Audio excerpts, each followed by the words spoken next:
अगला programme.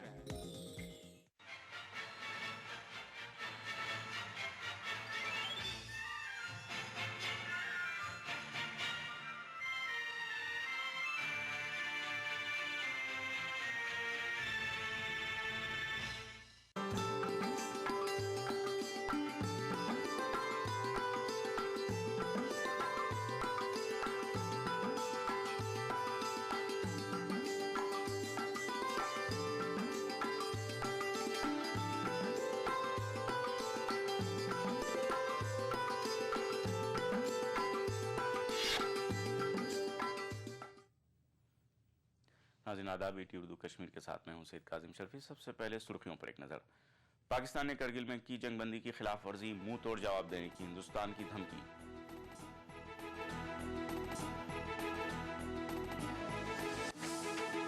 Militant कमांडरों की हलाकत के बाद सरकर्दा मिलिटेंटों को कश्मीर में दाखिल किया जा रहा है। GOC गुरमीत सिंह का बयान, दरअंदाजी के वाकयात में इजाफे का जताया खदशा। दरअंदाजी की हर कोशिश को नाकाम बनाने के लिए फौज है हाई अलर्ट। दाखिला सेक्रेटरी का बयान, कई सरहदी इलाकों का किया दौरा। श्रीनगर से छड़ी मुबारक पवित्र अमरनाथ गुफा के लिए रवाना। मटन में मुस्लिम और सिख बिरादरी के लोगों ने भी किया वालेहाना इस्तकबाल। और इंदवाड़ा बस स्टैंड खस्ताहाली का शिकार। जिला कुलगाम के लिए बनाया गया बस स्टैंड नामालूम वजूहात की बिना पर पड़ा है बेकार।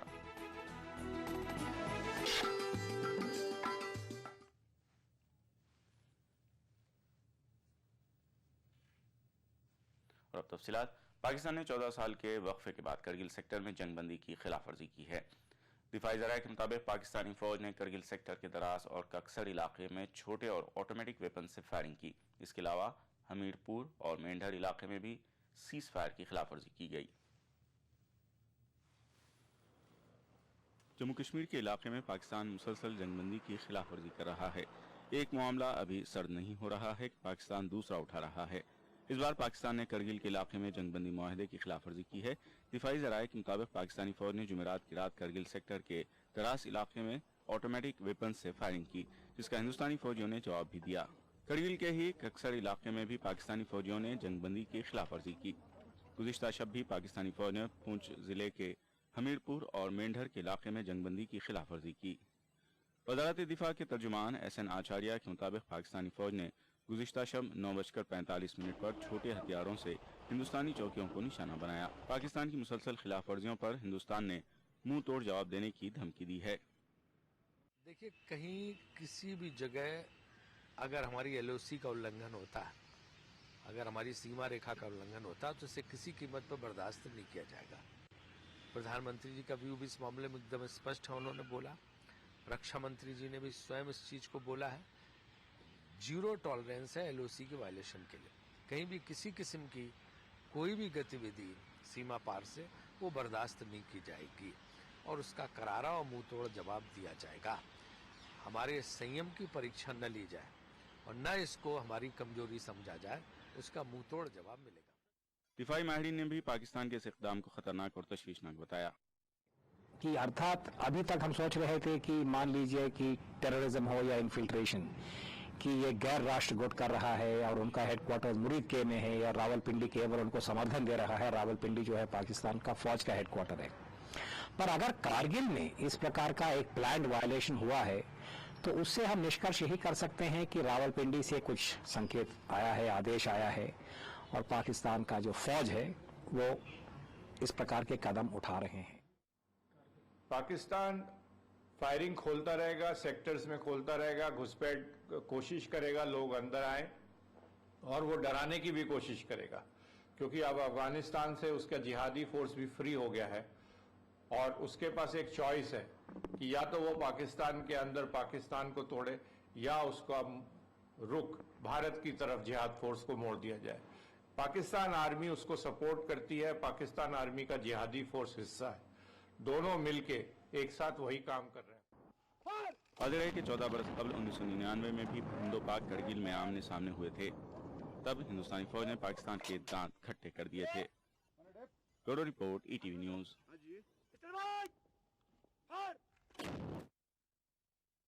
पर मतलूबा इक़दामात उठाने का मुतालबा किया है।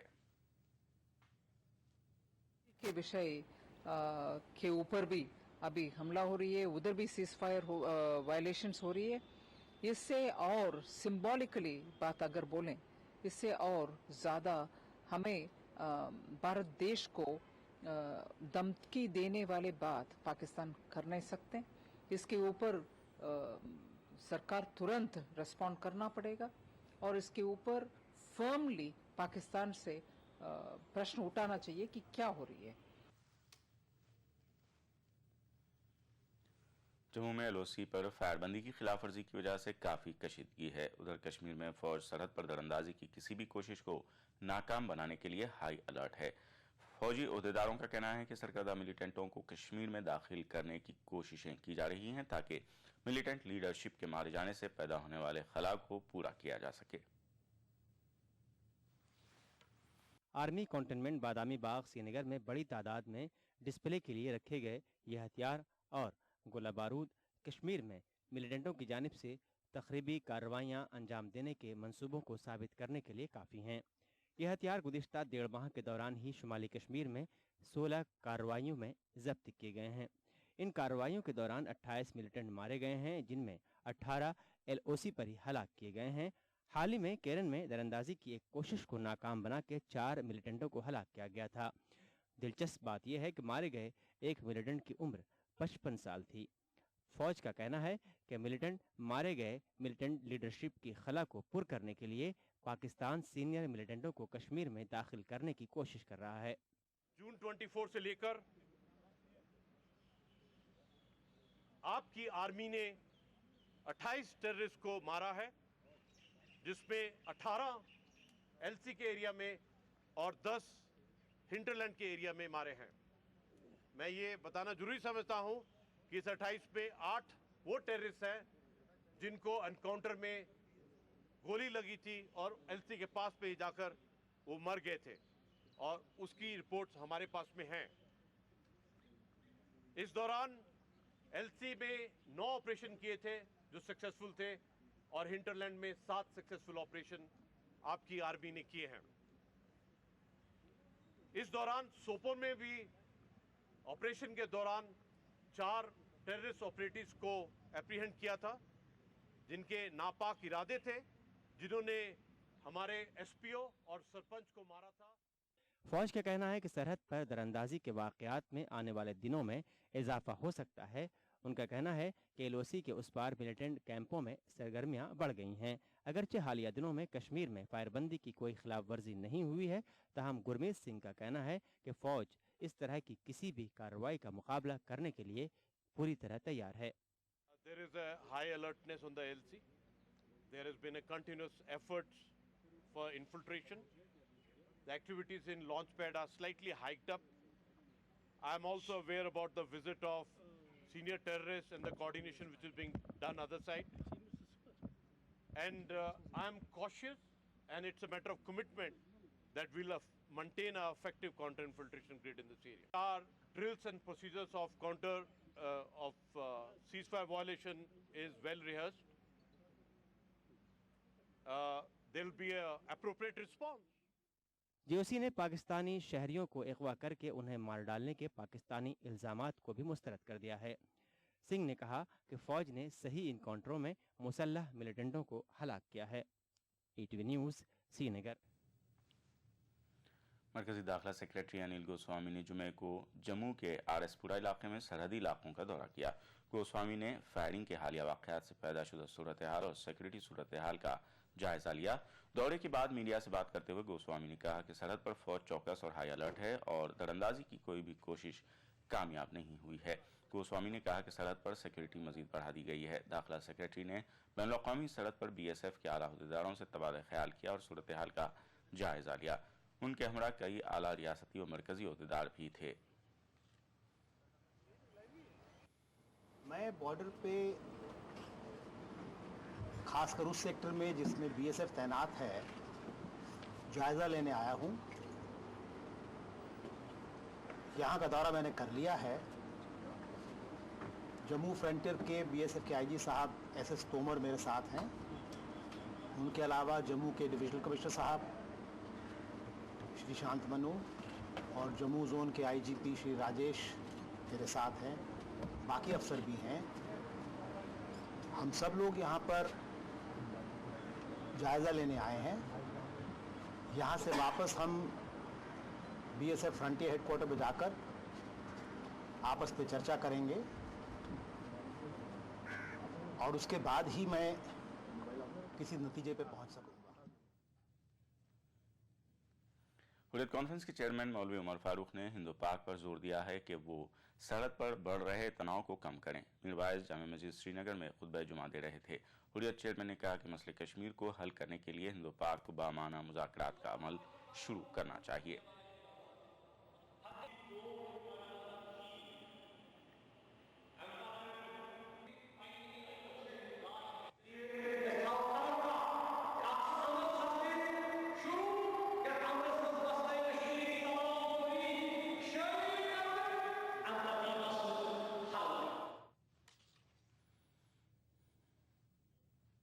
पाकिस्तान ने हिंदुस्तान के साथ मुज़ाकरात के हिया की वकालत की है। पाकिस्तान का कहना है कि न्यूयॉर्क में दोनों ममालिक के वज़ीर-ए-आज़म की मुलाकात से एतमाद की बहाली होगी।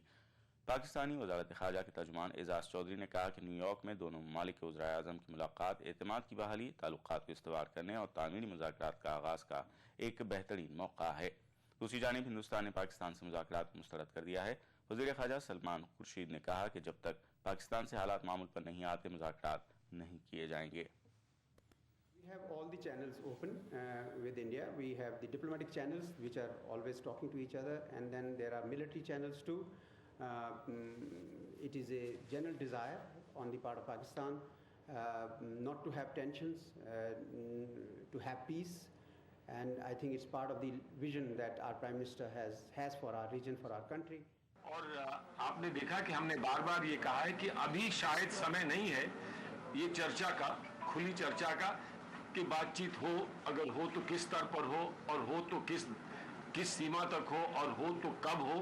ये आज समय नहीं है इन सब चीज़ों की खुली चर्चा का, इसलिए कि आज इस समय तत्काल जो हमारे सामने जो समस्याएं हैं पहले उनको हम हैंडल करते हैं, उसके बाद आगे चर्चा होगी। और जो तत्काल समस्याएं हैं वो आपने खुद देखी हैं कि किस तरह से एक हमला हुआ, लाइन ऑफ कंट्रोल पर हमला हुआ, हमारे 5 नौजवान शहीद हुए इस देश के लिए, उसके बाद फायरिंग चलती रही है। तो इसलिए जब तक ये सारी समस्याओं का समाधान नहीं निकलता और सामान्य स्थिति नहीं पैदा होती, इस चर्चा को करने का कोई फायदा नहीं है कि अब हम चर्चा करें ना करें, किस लेवल पर करें और कब करें। उचित समय पर जब ये सारी बातें सामने समझ ली जाएंगी और इन पर अध्ययन कर लिया जाएगा, उचित समय पर जो हमारा निर्णय है देश हित में होगा, नेशनल इंटरेस्ट में होगा, और वो निर्णय फिर हम देश के सामने आपके माध्यम से रखेंगे। मरकजी वज़ीर सैयद गुलाम नबी आज़ाद के आबाई वतन भलीसा में MLA मोहम्मद शरीफ नियाज की क़यादत में एक अमन कमेटी तश्कील दी गई। कमेटी में सभी मज़ाहिब के मानने वाले और तमाम सियासी जमातों के नुमाइंदे शामिल हैं। कमेटी की कोशिशों के सबब इलाके में किश्तवाड़ वाक़े के बाद हालात पुरअमन रहे। अमन कमेटी की मीटिंग हुई जिसमें सभी पार्टियों के लोग जो है उसमें शामिल हो गए। तमाम मज़ाहिब के लोग, खासतौर से हिंदू और मुसलमान जिनकी यहाँ आबादी है, यहाँ इसमें जो यहाँ स्टेडियम है चंगा में, उसमें जमा हो गए। और यहाँ सनातन धर्म सभा की तरफ से भी, और यहाँ जो हमारी अंजुमन इस्लामिया उसकी तरफ से भी, और बाकी आम लोगों की तरफ, शहरियों की तरफ से भी और अपील की गई। और सब हिंदू और मुसलमान जितने भी यहाँ सभी धर्मों के और सभी पार्टियों के जो कारकुन हैं उन्होंने वहाँ शिरकत की और वहाँ लोगों से अपील की कि इसमें जो है इस पूरे इलाके के अमन को जो है बहाल रहें।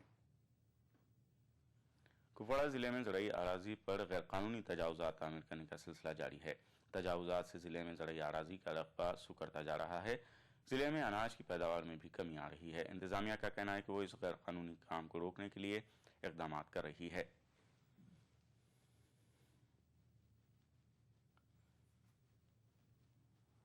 कोई ऐसी जगह देख लें जहां ये आप मकानात तामीर करें, लेकिन सबसे बड़ी बात पर्टिकुलरली ये है कि अभी भी अव्वल में मकान बनाने से कौम का एक बहुत बड़ा खासा नुकसान हो जाए। यहाँ पर जब किसी की अपनी ज़मीन है, उसको पॉपुलेशन बढ़ गई, जो रूरल एरियाज थे, रूरल एरियाज में जो आबादी देह हुआ करता था, उसमें फिर तरीका था वो आबादी देह के साथ जो नज़दीकी अराजी होती है उसको कन्वर्ट किया जाता आबादी देह कंस्ट्रक्शन पर्पसेस पे। चूँकि बहुत उर्सा से इसके लिए कोई ऐसी कार्रवाई नहीं की गई। अब चूंकि देहात वाले ही जब बाहर निकलना चाहते हैं, पॉपुलेशन बढ़ जा रही है, तो जाहिर सी बात है तो अराजी उनके पास होगी, that will become the casual. Jammu में रोपवे प्रोजेक्ट पर बिलाखिर काम शुरू होता नजर आ रहा है। सेंट्रल एम्पावर कमेटी ने हाल ही में रियासती अहदेदारों को जानकारी दी है कि प्रोजेक्ट पर काम जल्द शुरू किया जाएगा और इस सिलसिले में स्टेट कार केबल कॉरपोरेशन ने एक टेक्निकल रिपोर्ट भी तैयार कर ली है। कॉरपोरेशन ने पीड़खू से महामाया और महामाया से शाहबाद तक रोपवे तामीर करने की रिपोर्ट तैयार की है। इंतजामिया का कहना है कि इस प्रोजेक्ट पर 47 करोड़ रुपए खर्च किए जा रहे हैं। उनका कहना है कि जम्मू खित्ते में इस तरह के कई दीगर प्रोजेक्ट भी शुरू किए जाएंगे। अहदेदारों का कहना है कि इन प्रोजेक्टों से माता वैष्णो देवी और अमरनाथ यात्रियों को काफी फायदा हासिल होगा। केस लगा हुआ है सुप्रीम कोर्ट में, उम्मीद है कि इसमें हमें परमिशन मिल जाएगी और जैसे ही परमिशन मिलेगी महीने 1.5 महीने के अंदर काम शुरू होगा। फिर पीरखो से महामाया और शाहबाद ये जो बहु फोर्ट है वहाँ तक ये कार केबल चलेगी और ये 1.5-2 साल में ये तकरीबन काम पूरा हो जाएगा। वैसे ही कार केबल पत्नी टॉप के लिए भी मंजूर हुई है। उसमें कुछ आपत्तियाँ CEC ने जो सेंट्रल एम्पावरमेंट कमेटी आई थी उन्होंने जताई, लेकिन उन्हें दूर कर लिया गया है। उसका केस भी सप्लीमेंट्री उसकी एप्लीकेशन फाइल कर दी गई है। उम्मीद है कि वो भी जल्दी ही हमें मिल जाएगा। हिंदुस्तानी क्रिकेट टीम के साबिक कप्तान मोहम्मद अजहरुद्दीन को जम्मू कश्मीर क्रिकेट टीम का कोच बनने की पेशकश की गई है। जराये के मुताबिक जम्मू कश्मीर क्रिकेट एसोसिएशन के सदर फारूक अब्दुल्ला ने अजहरुद्दीन को यह पेशकश की है। बिशन सिंह बेदी की मियाद मुकम्मल होने के बाद से जम्मू कश्मीर क्रिकेट टीम के कोच का ओहदा खाली है। अजहरुद्दीन के सेक्रेटरी मुजीब खान ने इस खबर की तौसीक की है।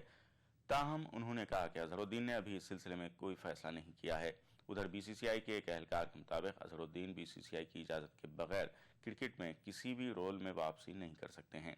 वाज़ेह है कि आंध्र प्रदेश हाईकोर्ट ने अजहरुद्दीन पर तायात खेल पर पाबंदी के BCCI के फैसले को कलाअदम करार दे दिया है। ताहम BCCI ने अदालत के इस फैसले को चैलेंज किया है। खबरों का सिलसिला जारी रहेगा एक वक्फे के बाद। तैयार तो हूँ मैं माँ बनने के लिए और फिर से तुम्हारी दुल्हन बनने के लिए भी। प्रसव पश्चात IUCD यानी PPIUCD डिलीवरी के तुरंत बाद अपनाने से आप बच्चों के बीच 3 साल का अंतर रख सकते हैं। सुरक्षित और भरोसेमंद। इससे आपको मिले बच्चे और पति को प्यार करने की पूरी आजादी। प्रसव पश्चात IUCD अपनाओ और दोनों रिश्ते निभाओ।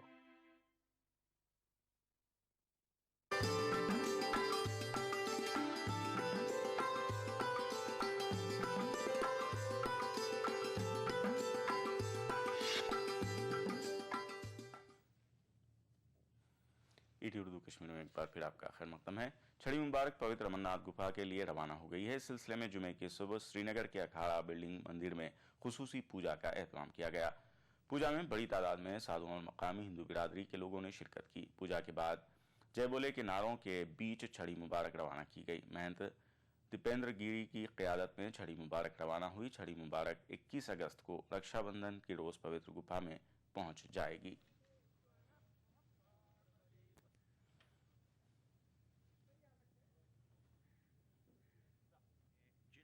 पर रात्रि विश्राम होता था वहाँ पर सांकेतिक पूजन करते हुए रात्रि विश्राम आज पहलगांव में होगा।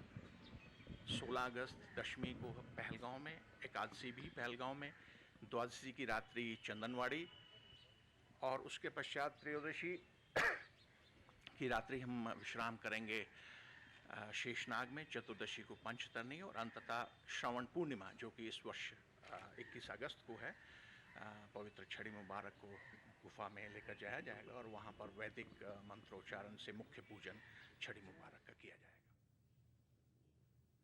पवित्र अमरनाथ गुफा को ले जाई जा रही छड़ी मुबारक के कारवां की क़यादत करने वाले मजहबी रहनुमा महंत दीपेंद्र गिरी ने किश्तवाड़ में पेश आए वाक़े पर सख्त अफसोस का इजहार किया है। दीपेंद्र गिरी ने आवाम से सब्र व तहम्मुल बरतने और अमन बरकरार रखने की अपील की है। बड़ा दुर्भाग्यपूर्ण वो घटना है और बार बार ऐसी घटनाएं हमारे राज्य में हो रही हैं। तो मुझे लगता है सभी पक्षों को, सभी धर्म जाति के लोगों को, जो बुद्धिजीवी हैं सभी पक्षों के, उनको मिल बैठकर परिपक्वता दिखाकर कोई ऐसा समाधान ढूंढना चाहिए जिससे कि दोबारा जो पुनरावृत्ति हो रही है इन घटनाओं की, ये ना हो। और ऐसा कार्य हमें करना चाहिए जिसमें लोगों का, आवाम का भला हो, आवाम का हित हो, राज्य तरक्की कर सके और साथ साथ देश। उधर अनंतनाग के मटन सूर्य मंदिर में महंत दीपेंद्र गिरी की निगरानी में मुकद्दस छड़ी पहुंची। यहां छड़ी का पवित्र स्नान कराया गया। इस मौके पर कश्मीरी पंडितों के अलावा मुसलमानों और सिखों की एक भारी तादाद मौजूद थी, जिन्होंने छड़ी मुबारक का वालियाना इस्तकबाल किया। मकामी लोगों के मुताबिक ये कश्मीर की सदियों पुरानी मजहबी भाईचारे और कश्मीरियत की रिवायत है, जिसको बरकरार रखते हुए यहाँ के लोग हर साल मुकद्दस छड़ी का इस्तकबाल करते हैं। लोगों के मुताबिक यहाँ के भाईचारे को आगे भी कायम रखा जाएगा और माजी की तरह इस भाईचारे को तोड़ने की किसी भी कोशिश को नाकाम बनाया जाएगा। यहाँ के लोकल लोगों ने खास करके जो छड़ी मुबारक का स्वागत किया है वो सराहनीय है। उसकी तारीफ जितनी भी की जाए वो बहुत कम है। और यहाँ का हिंदू लोग जो भाईचारे के लिए यहाँ पर हमेशा ये एक रिकॉर्ड रहा है, यहाँ की परंपरा जो रही है, जो कि पीछे के जो 20 साल रहे हैं उसमें भी यहाँ का भाईचारा और छड़ी मुबारक का जो स्वागत रहा है बहुत ही अच्छी तरह से रहा है और आज भी उसी प्रकार से बिल्कुल सही तरीके से इसका स्वागत हुआ। कादरी साहब, ये हिंदू मुस्लिम बरादरी की एक रवायत है जो आज यहाँ देख रहे हो। यहाँ हिंदुओं के साथ साथ मुसलमान भी छड़ी मुबारक के स्वागत में आए हैं। आप देख रहे हैं कितने मुसलमान भाई यहाँ छड़ी मुबारक का स्वागत कर रहे हैं। ये गुज़िश्ता दिनों पुलवामा जिले के तराल तहसील में नालाड़ी पुल और नाला लाम में तुग़यान आने की वजह से पीने के पानी की पाइपें टूट गईं। पाइप टूट जाने से इन इलाकों में पीने के पानी की सप्लाई मुतासर हुई और लोगों को काफ़ी मुश्किलात का सामना करना पड़ रहा है। पानी की सप्लाई बहाल करने के लिए महकमे PHE के एहलकार हंगामी बुनियादों पर काम कर रहे हैं। महकमे के आला अफसरान का मानना है कि तराल तहसील की लगभग सभी वाटर सप्लाई स्कीमें नाकारा हो गई हैं। उन्होंने यकीन दिलाया कि पानी की सप्लाई जल्द बहाल की जाएगी। नाला क्रॉसिंग पर पाइप्स आ रहे हैं, ये डैमेज हुए हैं। हमारा इस वक्त करीब 70% जो वाटर सप्लाई है वो इफेक्टेड है। और ये जो है यहाँ सतूरा, नारिस्तान, ये पिंगलिश, लाम नाला में, और यहाँ से जो आ रहा है हमारा यहाँ पर डाउन वास्तुना राजपुरा और ये डाडसरा वगैरह नूरपुरा, उसको भी हमारा यही इसी नाले से इसी नाले से वहाँ भी वाटर सप्लाई जाती है। वो हेड हमारे सारे डैमेज हुए हैं। साल इसी तरह होता है, जब बाढ़ आता है तो ये पाइपें डूब जाती है और हमें वहाँ से लानी पड़ती है। कोई नया प्रपोजल इस सिलसिले में नहीं बनाया महकमे ने? हाँ, अभी तो प्रपोजल इसका अलॉटमेंट भी हुई है।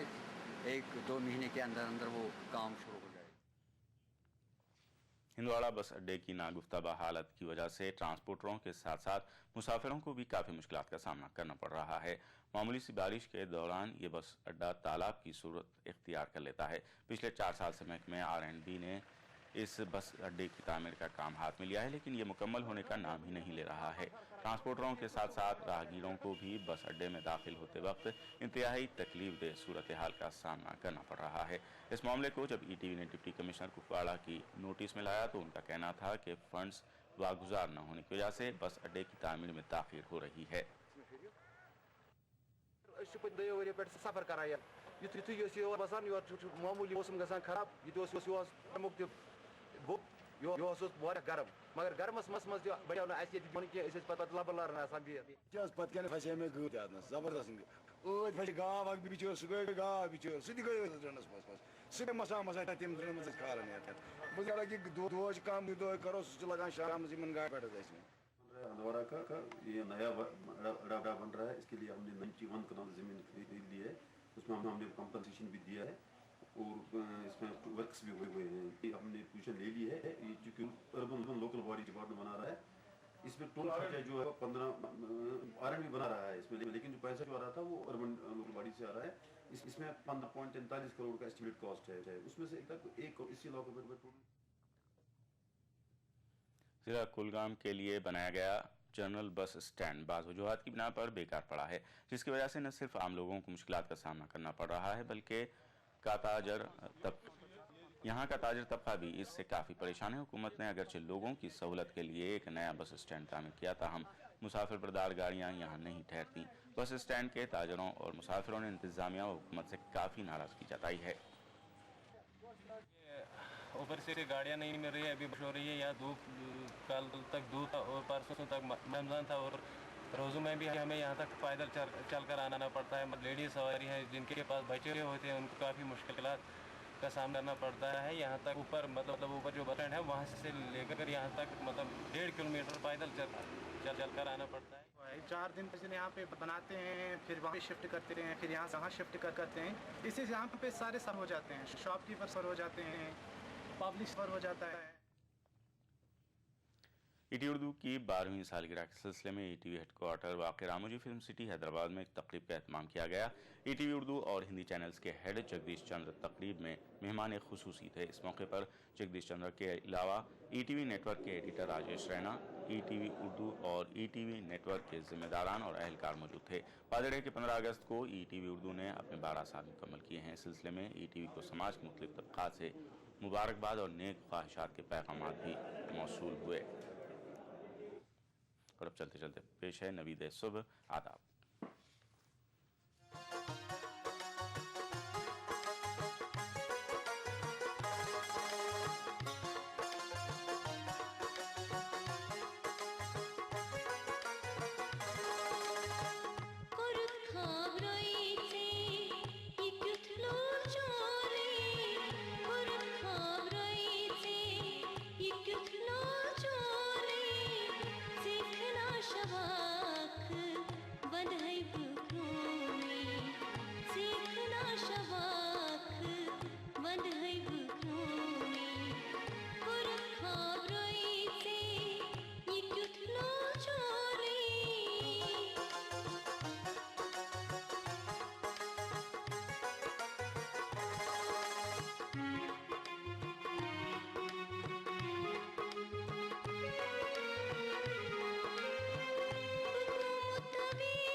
शबा